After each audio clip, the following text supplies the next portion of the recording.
રામ અને સીતા પછી રામાયણનું એક આવું જ મુખ્ય પાત્ર એટલે રાવણ. દશાનંદ રાવણ અને તેની સેના આપની સમક્ષ પ્રસ્તુત છે.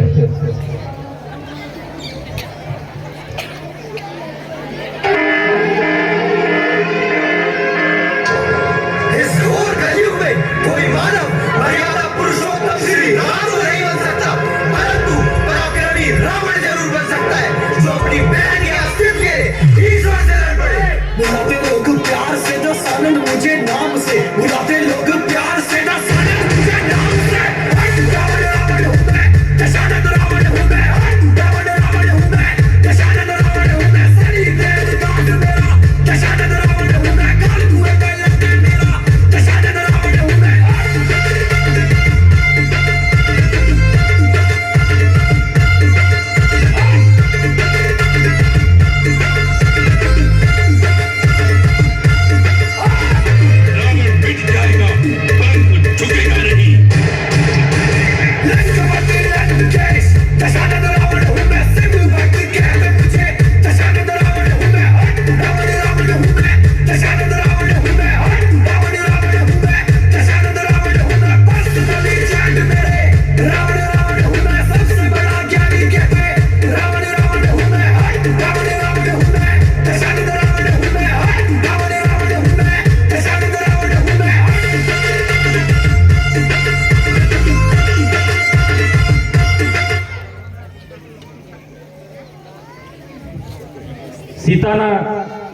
સીતા માતાની શોધની અંદર ભગવાન શ્રી રામની સાથે રહેનાર તેમના અનન્ય ભક્ત એવા હનુમાન અને તેમની વાનર સેના સાથે લક્ષ્મણ આપની સમક્ષ પ્રસ્તુત છે.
રામાયણના પાત્રોનો પરિચય મેળવ્યા બાદ આપણે રામાયણની શરૂઆત ભગવાન શ્રી રામના 14 વર્ષ વનવાસ દરમિયાન જંગલમાં રામ, સીતા અને લક્ષ્મણના દ્રશ્યથી કરીએ છીએ.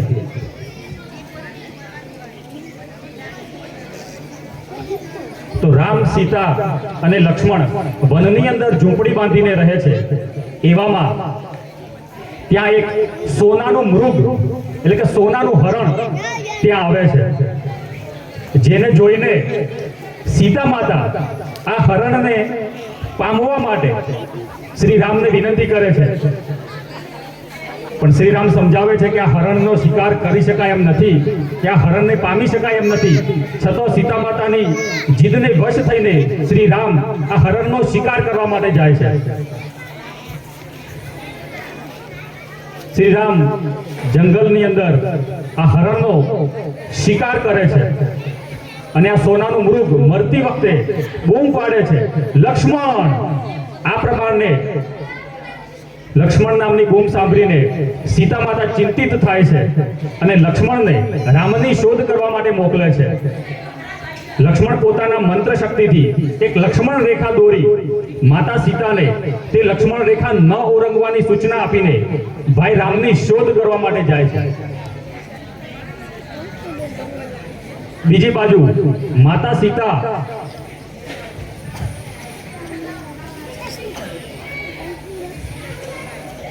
માતા સીતા પોતાની ઝૂંપડીની અંદર એકલા હોય આ તકનો લાભ લઈને રાવણ સાધુનો વેશ ધારણ કરી ભિક્ષા માંગવા માટે આવે છે. પરંતુ રાવણ લક્ષ્મણ રેખા પાર કરી શકતો નથી. ત્યારે સીતાને લક્ષ્મણ રેખાની બહાર આવી ભિક્ષા આપવા માટે કહે છે. ત્યારે રાવણ સીતા માતાને ઉપાડીને પોતાની લંકામાં લઈ જાય છે. બીજી તરફ રામ અને લક્ષ્મણ જ્યારે પરત ઝૂંપડી પર આવે છે અને માતા સીતા ત્યાં હોતા નથી, ત્યારે બંને ભાઈઓ ચિંતિત થઈ જાય છે અને સીતા માતાની શોધ માટે જંગલમાં ભટકે છે.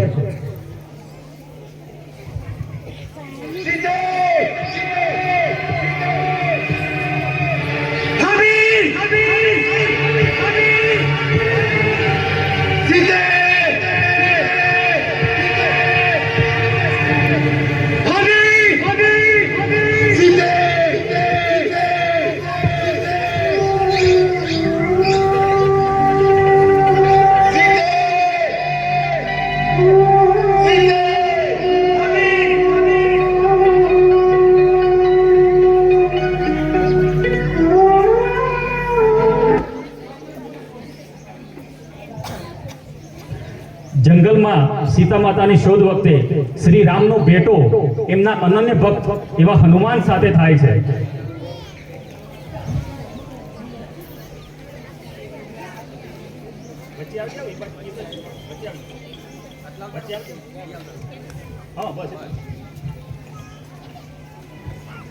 જંગલમાં સીતા માતાની શોધ વખતે શ્રીરામનો ભેટો એમના અનન્ય ભક્ત એવા હનુમાન સાથે થાય છે. હનુમાનજી પોતાના પ્રભુ રામને પગે લાગે છે અને માતા સીતાની શોધ કરવા માટે પ્રભુ શ્રી રામની અંગૂઠી લઈને દરિયો ઓરંગીને લંકા પહોંચે છે.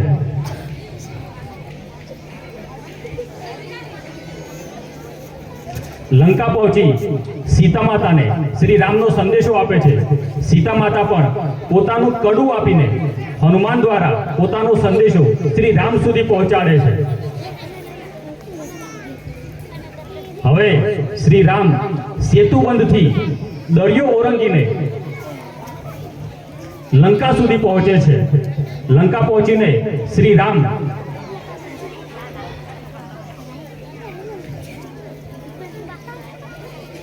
હનુમાનને દૂત બનાવીને રાવણને સમજાવવા માટે મોકલે છે.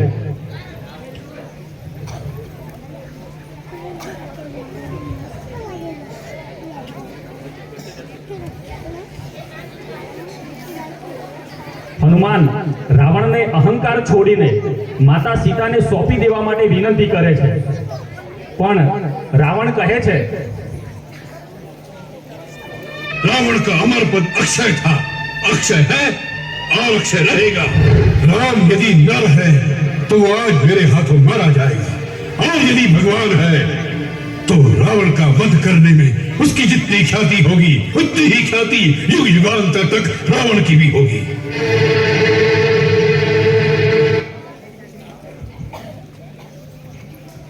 રાવણના આવા શબ્દો સાંભળી હનુમાન પરત આવીને શ્રી રામને જણાવે છે કે રાવણ યુદ્ધ કરવા સિવાય માને એમ નથી અને રામ અને રાવણ વચ્ચે ભયાનક યુદ્ધ થાય છે.